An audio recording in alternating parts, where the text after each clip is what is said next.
Kupu Malam episode 55. Mereka menikmati makan malam bersama dengan keluarga Alexander. Tidak ada yang berulah seperti pagi tadi. Valencia lebih banyak diam dibandingkan kemarin-kemarin, tapi matanya tetap menatap ke arah Putri. "Putri, ceritakan tentang keluargamu," ujar Naomi. Putri melirik ke arah semua orang dan melirik ke arah suaminya. "Tidak perlu ceritakan apapun kepada mereka," ujar Nathan. "Mami meminta Putri menceritakan tentang keluarganya. Apa salah kalau kita lebih mengenal keluarganya?" tanya maminya. "Iya salah," bentak Nathan. "Kalau bertanya sebelum menikah mungkin berbeda, tapi bertanya setelah kami sudah terikat hubungan suami istri, apa itu tidak aneh?" sahut Nathan. "Apa kalian menyembunyikan sesuatu dari kami?" tanya Nico. "Sepertinya iya," timpal Januar. Putri menatap tajam ke arah pria parubaya itu. Dia khawatir mulut pria itu akan mengatakan siapa dia sebenarnya. "Kenapa kalian selalu mengusik istriku?" seru Nathan marah. "Bukan mengusik, hanya saja kami kurang mengenalnya," sahut Naomi. "Tidak ada yang perlu kalian ketahui tentang istriku." Nathan menggandeng tangan istrinya untuk meninggalkan ruangan itu. "Apa dia mempunyai masa lalu yang suram sampai kamu berusaha untuk menutupinya?" ujar Valencia. Ucapan Valencia membuat semua orang menoleh ke arahnya. Bahkan Januar menatap wanita itu. Apa dia mengerti siapa istri Nathan sebenarnya? Nathan melepaskan genggamannya dari tangan Putri dan berjalan mendekati Valencia. "Apa kamu iri dengannya?" tanya Nathan. "Untuk apa aku iri dengannya? Dia tidak lebih cantik dariku," sahut Valencia sembari tersenyum. "Tapi dia lebih beruntung dari kamu," sahut Nathan dan kembali menggandeng tangan istrinya untuk ke lantai 3. Semua keluarga menatap Valencia. "Apa kamu tahu sesuatu tentang istri Nathan?" tanya Januar. "Iya Valencia, ceritakan pada kami apa yang kamu ketahui tentang Putri," ujar Naomi. "Banyak. Aku banyak tahu tentang istrinya. Tapi aku belum bisa mengatakan kepada kalian," sahut Valencia dan beranjak dari kursi yang didudukinya. Di lantai 3, Putri terlihat kesal dengan Valencia. "Kamu lihat, dia sengaja ingin memancingku marah," gerutu Putri. "Jangan hiraukan dia," sahut Nathan sembari duduk di sofa. "Bagaimana tidak dihiraukan? Mungkin sekarang dia sudah mengatakan kepada keluargamu tentangku." "Dia tidak akan berani mengatakan apapun." "Apa kamu sedang mengancamnya?" tanya Putri sembari duduk di samping suaminya. "Ya, seperti itu," sahutnya sembari menatap wajah istrinya yang cantik. "Kenapa kamu melihat seperti itu?" tanya Putri sembari menjauh. Nathan bukan hanya menatap wajah istrinya, tapi menatap bibir Putri. "Aku tidur," ujar Putri sembari berlalu ke kamar. "Ah, bagaimana ini?" gerutu Nathan bingung. "Menidurinya sama saja mencari mati," gerutunya bingung. Putri memandang sofa dan kasur. "Di sofa badanku sakit semua. Kalau di kasur, aku khawatir dengannya," gumamnya bingung. Putri membuka pintu kamar dan menghampiri suaminya. "Aku tidur di kasur, kamu malam ini tidur di sofa," ujarnya. Nathan tidak menjawab. Dia masih memikirkan cara untuk meniduri istrinya. Karena tidak mendapatkan jawaban, Putri menganggap kalau Nathan setuju dengan idenya. Dia kembali ke kamar dan membaringkan tubuhnya di kasur empuk itu. "Ah, enaknya," gumamnya sembari memejamkan matanya. 1 jam kemudian, Nathan masuk ke dalam kamar dan melirik ke arah kasur, di mana istrinya sudah tertidur. "Baiklah, mungkin ini kesempatan buatku," gumamnya sembari naik ke atas tempat tidur. Dia menatap tubuh istrinya yang tertutup selimut. Melihat bibir istrinya, membuatnya menelan saliva dengan sangat kasar. "Biasanya aku tidak seperti ini. Kenapa sekarang aku melihat seperti kehausan?" gumamnya bingung. Nathan mendekat dan ingin mencium bibir istrinya. Tapi tiba-tiba Putri membuka matanya. Mau apa kamu?" teriak Putri sembari menutup mulutnya dengan selimut. Itu..." "Anu," Nathan gugup. "Jangan berani-berani menyentuhku," Putri menuding suaminya. "Ingat, kontrak yang pernah kita sepakati." "Kontrak bodoh," sahut Nathan sembari membaringkan tubuhnya dan memunggungi istrinya. "Kamu tidur di sofa, bukan di sini." Putri mendorong tubuh suaminya agar berpindah. "Aku tidak mau," sahut Nathan sembari membalikkan badannya dan sekarang menghadap ke arah istrinya. "Kalau kamu tidak mau, aku yang pindah." Putri ingin beranjak, tapi Nathan menahan tangan istrinya. "Tidur saja di sini, kasur ini besar. Kamu bisa menutupi bagian tengah dengan bantal atau guling," ujarnya. "Ah, itu hanya akal-akalanmu saja, agar bisa menyentuhku." Putri tetap beranjak dari kasur ke sofa. Dia lebih memilih badannya sakit daripada harus digauli Nathan.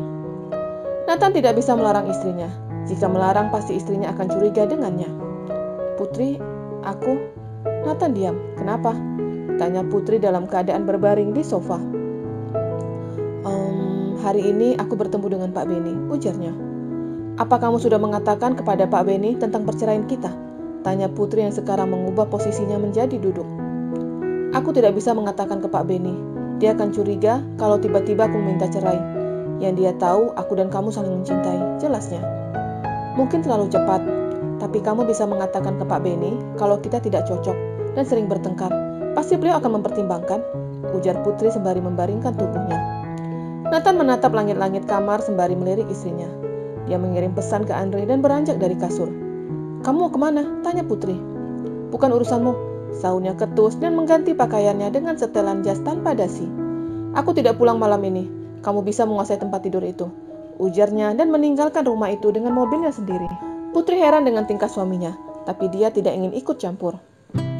Nathan mengemudikan mobilnya ke sebuah klub malam. Di sana telah ada Andre yang menunggunya.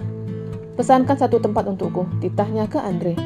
Pria itu mengikuti perintah bosnya dengan memesan sebuah tempat khusus. Nathan dan Andre masuk ke dalam sebuah tempat private dengan botol minuman yang telah penuh di atas meja. Nathan meminum minuman itu dengan sangat cepat dan Andre memperhatikannya. Kenapa Nathan? Kamu sudah lama tidak minum dan sekarang kamu minum. Apa terjadi sesuatu? Tanya Andre. Aku tidak bisa meniduri Putri, sahutnya sembari menegakkan gelas yang berisi minuman alkohol. Iya, aku mengerti. Tapi kenapa harus mabuk? Kenapa tidak kamu buat Putri mencintaimu? Aku tidak bisa membuatnya jatuh cinta. Cintaku hanya untuk wanita yang benar-benar aku cintai. Jika aku membuatnya jatuh cinta, itu sama saja aku membohonginya, sahutnya dengan suara yang mulai sedikit teler. Carikan wanita. Malam ini aku ingin tidur, titahnya. Andre keluar dari tempat itu, mencari wanita yang cantik dan bahenol, tipe wanita yang disukai bosnya. Dia kembali ke ruangan itu dengan seorang wanita seksi. Wanita itu mulai duduk di samping Nathan dan mengecup pipi pria itu. Tangannya mulai berani memegang paha Nathan. Dia ingin mengecup bibir Nathan. Tapi Nathan langsung mendorong wanita itu. Tidak ada yang boleh menciumku, seru Nathan marah dan mulai naik ke tubuh wanita itu, memandang wajah wanita itu. Tiba-tiba dia melihat wajah Putri. Nathan segera bangkit dari tubuh wanita itu. Keluar kamu, usir Nathan. Dengan kesal wanita itu keluar dari ruangan sembari mengentakkan kakinya. Nathan meminum minuman alkohol itu langsung dari botol. Dia memilih mabuk daripada harus tidur dengan wanita lain. Terus menegakkan alkohol itu dengan sekali tegak. Cukup Nathan, kamu sudah sangat mabuk, ujar Andre sembari memperhatikan jam yang sudah menunjukkan jam 2 pagi. Kita pulang sekarang, ujar Andre sembari memapa bosnya keluar dari tempat itu. Nathan terlihat teler. Dia tidak sadar apa yang baru saja dilakukannya. Mulutnya terus berucap, menyebut nama Putri. Aku mau menidurimu Putri, racaunya dengan mata terpejam. Andre melajukan mobil menuju kediaman Alexander. Sesampai di sana, dia langsung membawa bosnya ke lantai 3. Di depan kamar, Nathan mendorong Andre. Aku bisa sendiri. Kamu tidak boleh melihat istriku yang sedang tidur. Dia tidur sangat cantik, dan aku tidak mau kamu tergoda. Racaunya sembari memegang handle pintu. Ketika Nathan sudah benar-benar masuk, Andre segera meninggalkan kediaman itu. Kamar pada saat itu dalam keadaan gelap. Penerangan hanya ada di dekat lorong menuju kamar mandi. Dengan tubuh yang bau alkohol, Nathan menjatuhkan tubuhnya di kasur. Dan ketika berbalik, dia melihat ada istrinya yang sedang tertidur sembari menatap ke arahnya. Oh Putri, gumamnya sembari menyentuh bibir wanita itu dan mengecup bibir istrinya. Putri mengerjapkan matanya dan mendorong tubuh Nathan. Nathan, kamu mabuk, teriak Putri sembari berusaha mendorong tubuh suaminya yang sedang menindih tubuhnya. Iya, aku mabuk, sahutnya sembari mencium bibir Putri dengan sangat rakus. Nathan, kamu bau. Putri mendorong tubuh Nathan dengan sekuat tenaganya. Tapi tubuh pria itu tidak bergerak sama sekali. Aku, Nathan melumat bibir Putri dengan sangat rakus. Putri menutup mulutnya agar lidah Nathan tidak masuk ke dalam mulutnya. Tapi pria itu cukup pintar. Lidahnya dapat masuk ke dalam mulut Putri dan mengeksplor semua yang ada. Nathan, jangan, teriak Putri sembari menendang. Tapi Nathan seperti kesetanan. Dia merobek baju Putri sehingga gunung kembar istrinya terlihat. Melihat itu membuat nafsu Nathan tidak bisa terkendali. Dia mengecup gunung indah itu dan mengeluarkan dari tempatnya, mengesap dengan sangat rakus. Nathan, jangan! Putri terus mendorong suaminya. Tangan nakalnya telah berhasil membuka semua baju Putri, tidak menyisakan apapun di tubuh istrinya. Dia mengecup semua tubuh istrinya, tidak membiarkan satu daerah yang tidak disentuhnya. Sampai dia berhenti pada bagian bawah yang menurutnya membuatnya benar-benar gila. Dia memasukkan jarinya di sana, membuat sensasi geli, dan tentu saja membuat Putri teriak. Putri dapat merasakan bagian bawahnya basah, dan Nathan langsung menindih istrinya, mengukung paha istrinya dengan kedua pahanya, dan mulai memasukkan si Udin ke dalam lubang istrinya. Putri teriak sembari memukul bahu suaminya. Dia merasakan daerah sensitifnya robek dalam sekali hentakan. Nathan terus memompa tubuh istrinya sampai mengeluarkan sesuatu yang membuatnya senang. Dia menjatuhkan tubuhnya di samping istrinya, sedangkan Putri hanya bisa menangis. Keesokan harinya, Nathan mengerjapkan matanya dan melihat tubuhnya tanpa sehelai benang. Dia tidak sadar apa saja yang dilakukannya tadi malam. Dia menoleh ke arah samping, tidak ada siapapun, tapi dia terkejut ketika melihat ada bercak darah di spray bersambung.